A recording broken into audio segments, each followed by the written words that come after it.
나누도록 하겠습니다. 샬롬. 잘 오셨습니다.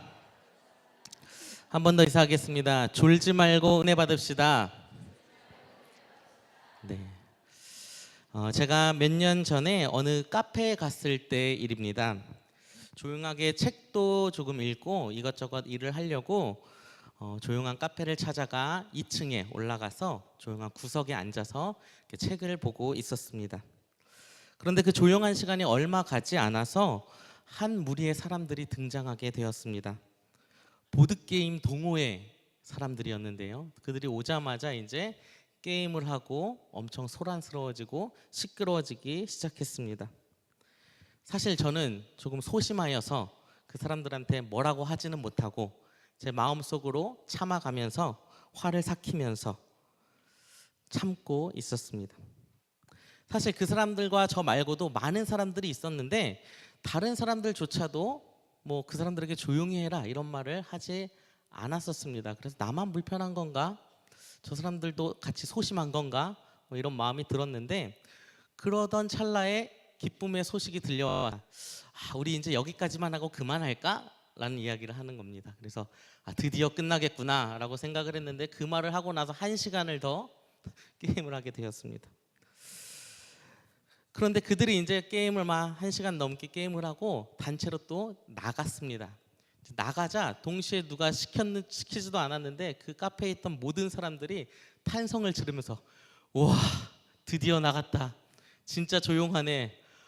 장난 아니네. 뭐 동시다발적으로 여러 군데서 그런 소리가 들리게 되었습니다.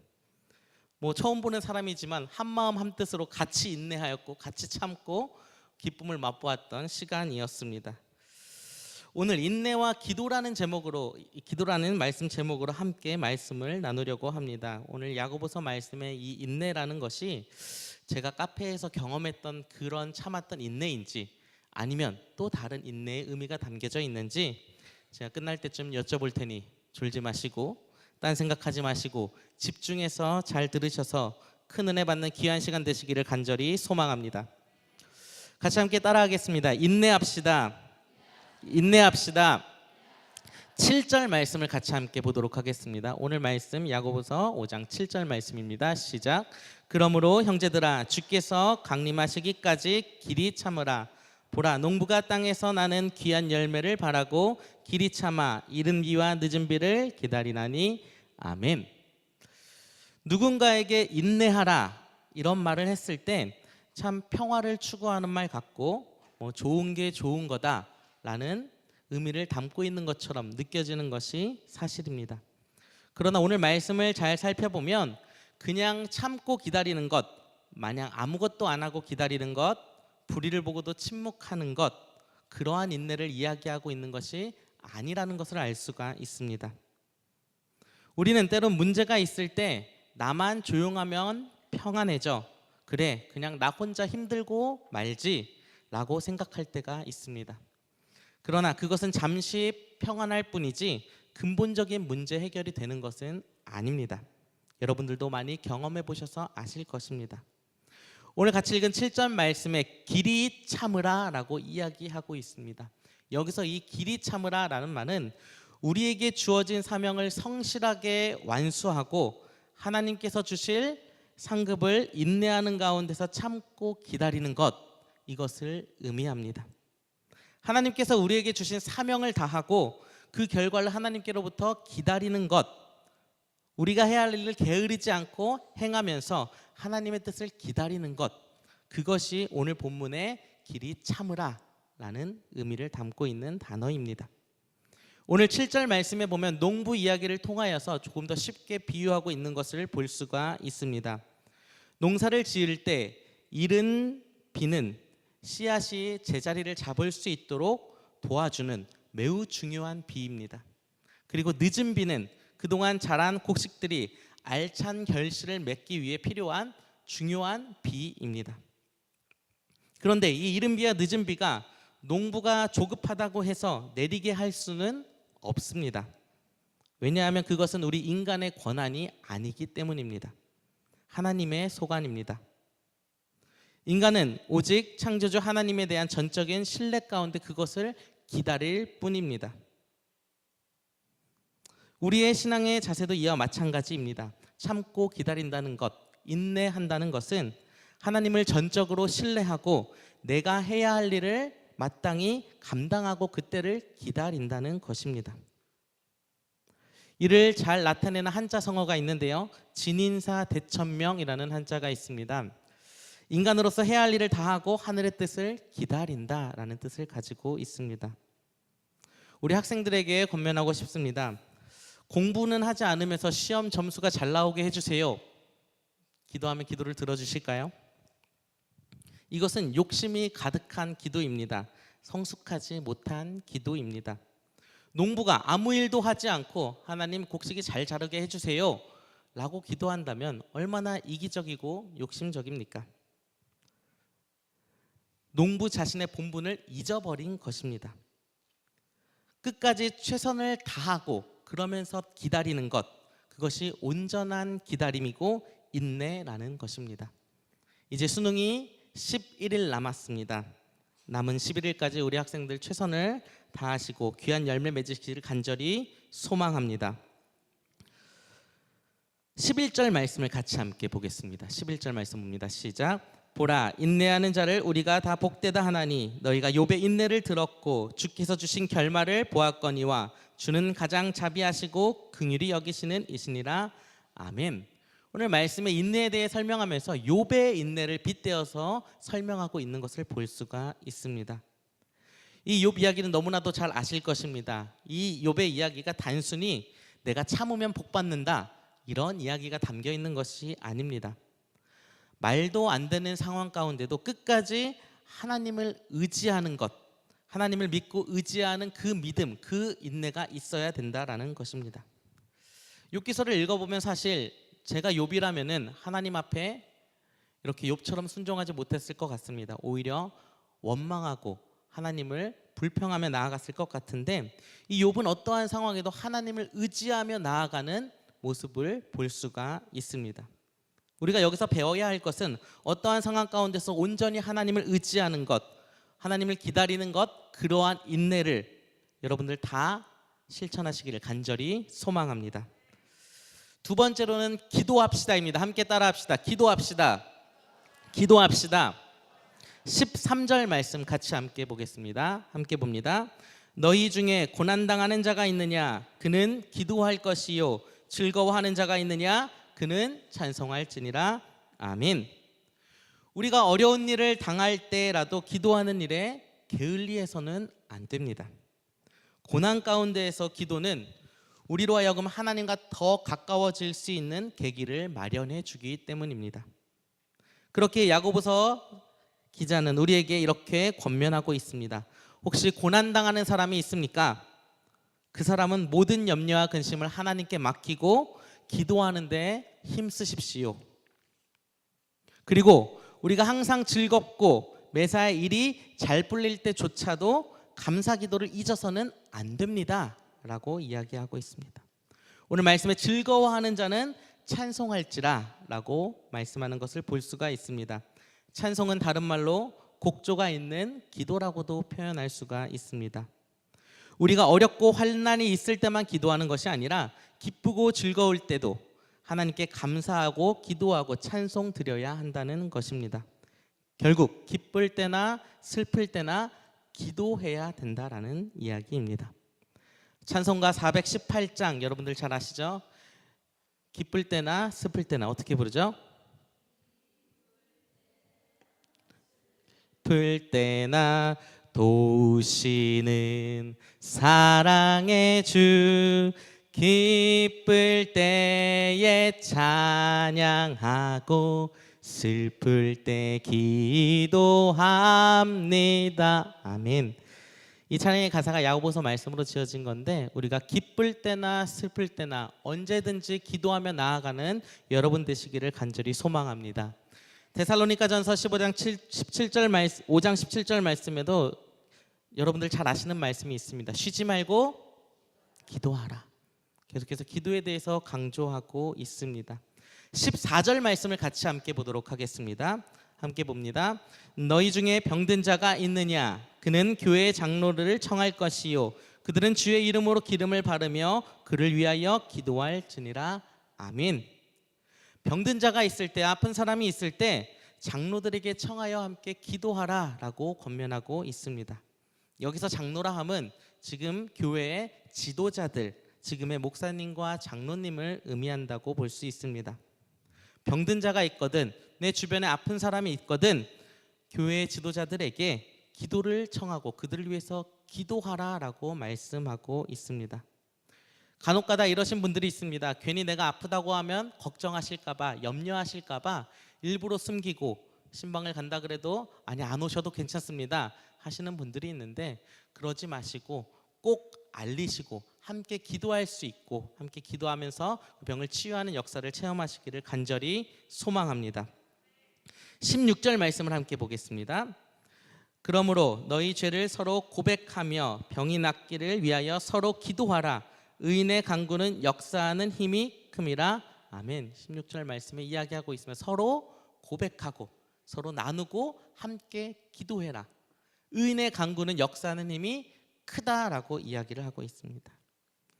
의인하면 떠오르는 인물이 하나가 있습니다. 아브라함입니다. 당대의 의인이었던 아브라함. 소돔과 고모라가 멸망의 앞에 있을 때 이 당대의 의인이었던 아브라함이 하나님께 간절히 기도합니다. 하나님, 이 성에 혹시 의인이 더 있을 수 있는데 이것 때문에 멸망하시려고 하십니까? 계속 하나님과 협상을 하면서 50명에서 10명까지 줄여가며 계속해서 하나님의 뜻을 바꿔가며 간절히 구하는 아브라함의 모습을 여러분들은 잘 알고 계십니다. 결국 의인 10명이 없어 망하기는 하지만 우리가 여기서 알 수 있는 사실은 의인이 간구하는 기도의 역사함은 무척 크다라는 것입니다. 하나님이 이미 계획해 놓으신 심판의 계획도 계속해서 바꿀 정도로 의인의 간구는 기도의 힘이 크다라는 것을 알 수가 있습니다. 또 17절에는 엘리야에 대한 이야기를 나누고 있습니다. 17절 말씀 함께 보겠습니다. 엘리야는 우리와 성정이 같은 사람이로되 그가 비가 오기 간절히 기도한즉 3년 6개월 동안 땅에 비가 오지 아니하고. 이번에 엘리야 이야기를 하고 있습니다. 구약에서 절대적인 신앙의 모범자라고 불리는 사람 중에 한 명인 이 엘리야. 그런데 오늘 성경 말씀은 우리에게 좀 희망적인 메시지를 주고 있습니다. 이 엘리야가 비범하고 뛰어난 엄청난 사람이 아니라 우리와 성정이 같은 사람이다, 우리와 같이 평범한 사람이었다라고 고백하고 있습니다. 그렇기 때문에 내가 꼭 특별한 사람이어야지 하나님께서 응답해주고 이런 것이 아니라는 것입니다. 매우 우리에게 희망적인 메시지입니다. 우리가 특별한 사람이 아니어도 간절히 기도한다면은 엘리야의 기도처럼 하나님께서 이루어 주신다는 사실입니다. 제가 가장 좋아하는 성경 구절 말씀이 있습니다. 예레미야 33장 2절로 3절 말씀인데요, 같이 함께 보도록 하겠습니다. 이를 행하시는 여호와, 그것을 만들며 성취하시는 여호와, 그의 이름을 여호와라 하시는 이가 이같이 이르시도다. 너는 내게 부르짖으라. 내가 내게 응답하겠고 내게 알지 못하는 크고 은밀한 일을 내게 보이리라. 아멘. 하나님께 부르짖으시기 바랍니다. 엘리야처럼 간절히 기도하시기 바랍니다. 그러할 때 더 크고 은밀한 일로 우리에게 갚아주신다 하셨습니다. 우리가 신앙생활을 10년, 20년, 많게는 30년, 40년까지 해왔다라고 자부하고 이야기하고 있습니다. 그러나 솔직하게 여러분들 고난당할 때에 여러분들의 모습은 어떠하십니까? 가장 먼저 하나님을 찾으십니까? 아니면 이 방법 저 방법 다 찾다가 안 되면 가장 마지막에 찾으십니까? 그리고 어려울 때 내 이야기를 들어줄 친구들, 세상 친구들을 떠올리진 않으십니까? 그냥 그것을 잊고 싶은 마음에 세상적인 술과 다른 여러 유혹들에 넘어가지는 않으십니까? 힘들고 어려울 때 세상 친구들, 세상 것들을 의지하는 것이 무조건 잘못됐다, 하지 말아라, 이런 이야기가 아닙니다. 중요한 것은 그것들보다도 내가 먼저 하나님을 찾고 의지하는가라는 것입니다. 힘들고 어려울 때 언제나 먼저 하나님께 기도하는 여러분 되시기를 간절히 소망합니다. 수능을 앞두고 시험을 앞두고 걱정되고 마음이 답답하십니까? 먼저 하나님께 기도하시기 바랍니다. 친구들과의 관계로, 가족들과의 관계로 마음이 불편하십니까? 먼저 하나님께 기도하시기 바랍니다. 행복하고 기쁠 때에도 찬송함으로 하나님께 기도하시기 바랍니다. 또한 주변에 아프고 힘들고 어려운 사람이 있다라면은 함께 기도해 주시기 바랍니다. 의인의 기도는 역사함이 크다고 하였습니다. 여러분들 삶을 통해서 하나님 앞에 의인이라 인정받고 여러분의 기도가 이루어지는 큰 역사를 체험하며 나아가는 여러분 되시기를 간절히 소망합니다. 마지막 세 번째입니다. 영혼을 구원합시다. 함께 따라합니다. 영혼을 구원합시다. 20절 말씀 함께 보겠습니다.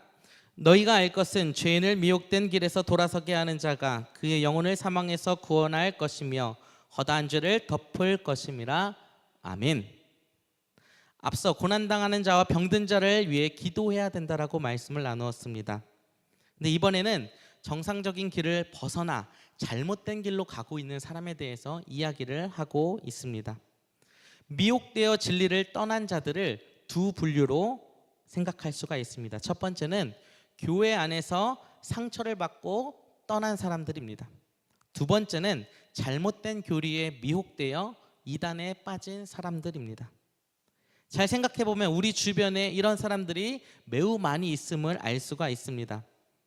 누군가 전도하려고 이야기를 나누다 보면은 사실 어렸을 때 교회를 다녔는데 이러이러한 일로 상처를 받아서 지금은 안 나갑니다 라는 이야기를 정말 많이 듣습니다. 또 내가 정말 신앙생활을 열심히 했었는데 어느샌가 이단에 빠졌습니다. 빠진 사람들을 많이 바라보게 됩니다. 우리는 이런 사람들을 보고 이렇게 생각합니다. 뭐 저런 걸로 시험을 들고 그래? 아니 무슨 말도 안 되는 이단에 빠져. 그러고 너무나도 쉽게 다른 사람들을 정죄하게 됩니다. 그러나 그렇게 생각할 수도 있지만 우리가 하나님의 입장에서 한번 생각해 보아야 합니다. 하나님의 마음을 조금이라도 헤아린다라면은 그 사람들을 정죄하며 바라봐서는 안 된다는 것입니다. 한번 생각해 봅시다. 하나님이 보시기에 미혹되어 진리를 떠난 사람들을 보실 때 하나님이 어떻게 생각하실까요? 우리 마음 같아서야 화나겠지만 하나님께서는 화난 마음보다도 안타까운 마음이 더 드실 것입니다. 성경에 그 마음을 너무나도 잘 표현해주는 이야기가 있습니다. 바로 탕자 이야기입니다. 아버지는 떠난 아들이 괘씸해서 잠이 안 왔을까요? 오히려 살아있으려나, 밥은 잘 먹고 다니려나, 건강한가, 언제 돌아오려나 걱정에 잠을 못 이루셨을 것입니다. 그리고 아버지는 아들이 돌아왔을 때 그동안 무슨 죄를 짓고 어떤 일을 했고 이러한 것들을 책망하고 정죄한 것이 아니라 그저 묻지도 따지지도 않고 사랑으로 덮어준 것을 볼 수가 있습니다. 최고의 환대의 모습으로 아들을 환영한 것을 볼 수가 있습니다. 이를 통해 우리는 하나님 아버지의 마음을 볼 수가 있습니다. 만약 먼 훗날 우리가 하나님 앞에 섰을 때 만약 여러분들을 통해서 교회를 떠났던 사람이 다시 하나님 품으로 돌아오게 된다라면은 하나님의 마음이 어떠실까요? 정말 한없이 기쁘실 것입니다. 엄청 뿌듯하시고 우리를 칭찬에 칭찬을 더해 주실 것입니다.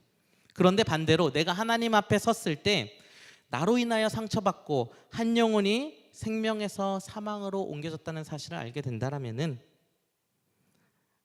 정말 마음이 찢어지고 아파하실 것입니다. 혹시 여러분들 때문에 상처받고 신앙을 저버린 사람들이 있진 않으신가요? 이 시간 한번 생각해 보시기 바랍니다. 그리고 회개하시기 바랍니다. 뭐 그래도 나는 전도를 많이 하니까 괜찮아 라고 합리화하고 생각할 수도 있습니다. 그러나 내가 뭐 10명을 전도해도 소용이 없습니다. 뭐 세상적인 계산으로 10명을 전도하고 나 때문에 한 명이 떠나면 9명이 하나님께서 기뻐하실까요? 아니요. 그 한 명의 잃은 영혼 때문에 하나님께서는 안타까워 하신다라는 것입니다. 하나님께서는 어린 양 한 마리를 애타게 찾으시는 분이시기 때문입니다. 우리가 전도한 것만큼 중요한 것은 한 영혼을 실족시키지 않고 떠나보내지 않는 것, 다시 돌아오게 하는 것 또한 매우 중요하다는 것입니다. 또 여기 학생들 부모님들 앉아 계십니다. 특별히 간절히 부탁드립니다. 우리 학생들 시기에 공부하는 것 무척 중요합니다. 열심히 해야 합니다. 앞에서 이야기했듯이 그냥 기도만 하고 기다리는 것이 아니라 내 삶의 자리에서 최선을 다하면서 그것을 기다려야 되는 것이 맞습니다. 그런데 너무 그것에다 치우치다 보니까 공부에만, 학원에만 이런 것에 치우치다 보면 신앙생활을 소홀히 하고 신앙생활과 거리가 멀어지게 될 수가 있습니다. 그렇게 해서 성공한들 무엇 합니까? 뭐 좋은 대학 가고 좋은 직장 가면 무엇을 합니까? 하나님과 멀어지고 하나님과의 관계가 끊어지고 내 영혼이 구원받지 못하고 내 영혼이 생명에서 사망으로 이미 옮겨졌는데 무슨 소용이 있습니까? 간절히 바라기는 무엇이 중요한지 여러분들이 꼭 기억했으면 좋겠습니다. 뭐 나 혼자 열심히 믿고 천국 가면 뭐 합니까? 내 자녀들이 영혼의 구원에 확신이 없는데 정말 안타까운 일입니다. 공부를 하지 말란 이야기가 아니라 열심히 해야 돼. 하지만 중요한 것을 놓치지 않고 중요하다는 것을 깨닫고 하나님께서는 그것을 기뻐하신다는 것을 깨닫고 모두가 함께 영혼권에 힘쓰는 여러분 되시기를 간절히 소망합니다. 오늘 말씀을 정리하려고 합니다. 오늘 야고보서 말씀으로 세 가지 이야기를 나누었습니다. 첫 번째로 인내하자라고 말씀을 나누었습니다. 이 인내는 그냥 무작정 기다리는 인내가 아닙니다. 내가 해야 될 일을 최선을 다해서 기다리고 또 하나님의 역사하심을 온전히 의지하면서 기다리는 인내를 의미합니다. 두 번째는 기도합시다 말씀을 나누었습니다. 기쁠 때나 슬플 때나 쉬지 말고 언제든지 그리고 병든 자들을 위해서 내 이웃을 위해서 같이 함께 기도해야 된다 말씀을 나누었습니다. 마지막 영혼을 구원합시다 말씀을 나누었습니다. 우리가 가장 중심에 두어야 할 것은 한 영혼 한 영혼을 구원하는 일입니다. 이것을 꼭 기억하시고 언제나 주님 앞에 온전히 귀하게 쓰임받는 여러분 되시기를 간절히 소망합니다. 기도하겠습니다. 사랑의 아버지 하나님, 이 시간 야고보서 말씀으로 함께 귀한 은혜를 나누게 하심을 감사합니다. 오늘 말씀처럼